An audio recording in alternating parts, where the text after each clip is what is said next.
کو نہیں شریعت کو دیکھنا ہے، فیشن کو نہیں سنت کو دیکھنا ہے، اللہ کے حکم کو دیکھنا ہے، حضور صلی اللہ علیہ وسلم کے طریقے کو دیکھنا ہے۔ ایک بچہ کھانا کھانے بیٹھا آپ صلی اللہ علیہ وسلم کے ساتھ، آپ نے فرمایا کہ بیٹا بسم اللہ پڑھ کے کھانا کھاؤ، دائیں ہاتھ سے کھانا کھاؤ، اپنے سامنے سے کھانا کھاؤ۔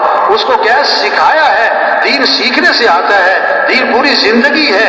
ایک بچہ اپنے والد کے ساتھ جا رہا ہے، آپ صلی اللہ علیہ وسلم نے فرمایا یہ تمہارے ساتھ کون ہے؟ کہ حضور میرے والد ہیں۔ فرمایا ان کے آگے آگے نہ چلنا، ان کا نام لے کے نہ پکارنا، ان سے پہلے مت بیٹھنا۔ اسلام ایک خوبصورت زندگی کا نام ہے۔ یہ محنت ہو رہی تبلیغ میں، ہر مسلمان دین کو سیکھے، اسلام کو سیکھے، اعمال کے فضائل کو سیکھے، تاکہ اعمال کا شوق پیدا ہو، گھروں میں تعلیم ہو، مسجدوں میں تعلیم ہو، تعلیم کے حلقے ہوں، ہر مسلمان تعلیم کے حلقے میں بیٹھے، اعمال کے فضائل کو سنے تاکہ اعمال کا شوق پیدا ہو جائے، گناہ کے نقصان کو سنے تاکہ گناہوں سے نفرت پیدا ہو جائے۔ آج مال کا نفع جانتے ہیں، چیزوں کا نفع جانتے ہیں، اس لیے چیزوں کا شوق ہے، اعمال کا نفع نہیں جانتے اس لیے اعمال کا شوق نہیں ہے۔ حضور صلی اللہ علیہ وسلم نے اعمال کا شوق دلایا ہے، اعمال کا نفع بتلایا ہے۔ تبلیغ میں یہ محنت ہو رہی، کیسے یہ بات دلوں میں اتر جائے کہ زندگی مال سے نہیں بنتی، زندگی اعمال سے بنتی ہے۔ کامیابی کا تعلق مال سے نہیں ہے، کامیابی کا تعلق اعمال سے ہے۔ اللہ کی جو مدد ہے مال والوں کے ساتھ نہیں ہے، اللہ کی مدد اعمال والوں کے ساتھ ہے۔ اللہ نے مال سب کو نہیں دیا، اعمال سب کو دیے ہیں۔ ہر آدمی مال والا نہیں بن سکتا، ہر آدمی اعمال والا بن سکتا ہے۔ سرمایہ وہ نہیں ہے جو موت پر چھوٹ جائے، سرمایہ وہ ہے جو موت پر ساتھ جائے۔ مال ساتھ نہیں جائے گا، اعمال ساتھ جائیں گے۔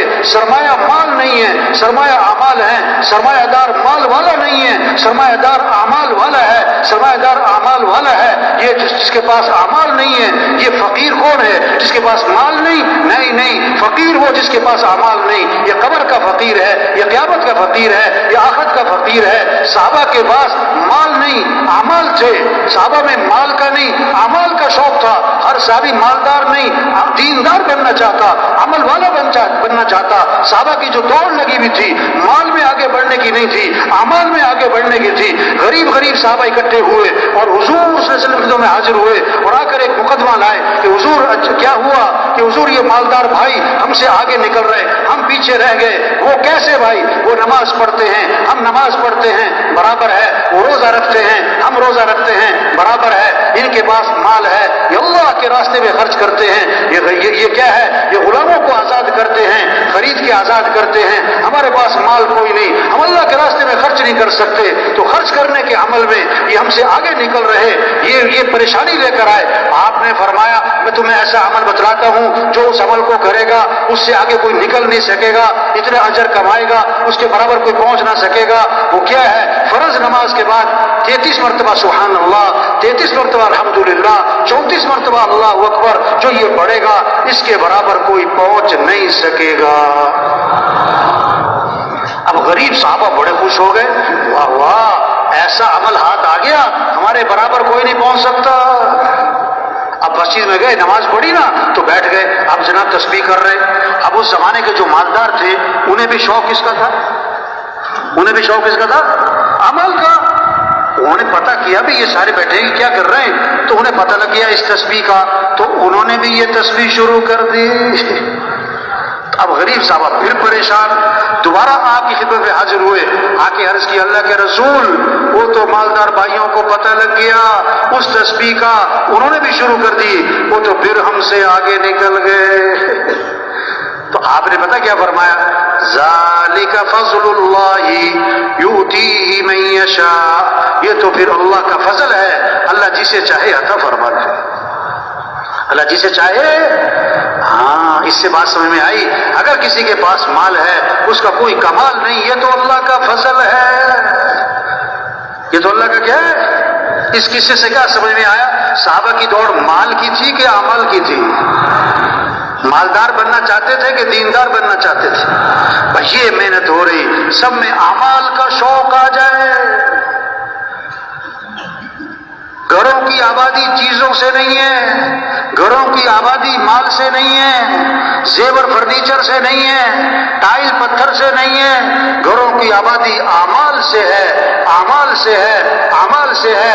ویران گھر وہ نہیں ہے جن گھروں میں مال نہیں اور چیزیں نہیں، ویران گھر وہ ہیں جس گھر میں اعمال نہیں۔ صحابہ کے گھر چیزوں سے خالی تھے اور اعمال سے، بولو بھائی، بھرے ہوئے تھے۔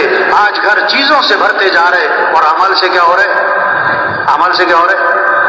گھروں میں جو رحمتیں آئیں گی، گھروں میں جو برکتیں آئیں گی، گھروں میں جو خیریں آئیں گی، وہ مال کی بنیاد پر نہیں، چیزوں کی بنیاد پر نہیں، بلکہ گھروں میں برکتیں، رحمتیں اعمال کی بنیاد پر آئیں گی۔ گھروں میں نماز کی فضا ہو، گھروں میں قرآن کی فضا ہو، گھروں میں ذکر کی فضا ہو، گھروں میں دعاؤں کی فضا ہو، گھروں میں سجدوں کی فضا ہو، گھروں میں رکوع کی فضا ہو، گھروں میں یہ اعمال ہوں، گھروں میں رحمتیں آئیں گی، گھروں میں برکتیں آئیں گی، گھروں میں خیریں آئیں گی، گھروں سے شر ختم ہوگا، فتنے ختم ہوں گے، نفس اور کیا ہے شیطانی اثرات گھروں سے ختم ہوں گے اور نحوستیں ختم ہوں گی۔ اگر گھروں میں اعمال زندہ ہو جائیں، اعمال زندہ ہو جائیں، گھر کا ہر فرد قرآن پڑھے، گھر کا ہر فرد قرآن پڑھے، 1 سپارہ 2 سپارے 3 سپارے، اماں قرآن پڑھے، بیٹا قرآن پڑھے، بھائی قرآن پڑھے، بچیاں قرآن پڑھیں، شوق ہو، شوق ہو۔ ایک صحابی رضی اللہ عنہ نے رات کو قرآن پڑھنا شروع کیا، ان کا گھوڑا بھدکنے لگا، وہ قرآن پڑھے تو گھوڑا بھدکے، وہ قرآن پڑھے تو گھوڑا بھدکے۔ بیٹا ساتھ سو رہا، ڈر لگا کہ گھوڑے کا پاؤں بیٹے پر نہ آ جائے۔ جب سلام پھیرا کہ گھوڑا کیوں بھدک رہا ہے، دیکھا تو آسمان پر ایک نور ہے سفید بادل کی طرح اور آسمان کی طرف اٹھتا چلا گیا۔ اب یہ کیا ہے؟ پتہ نہیں کیا ہے۔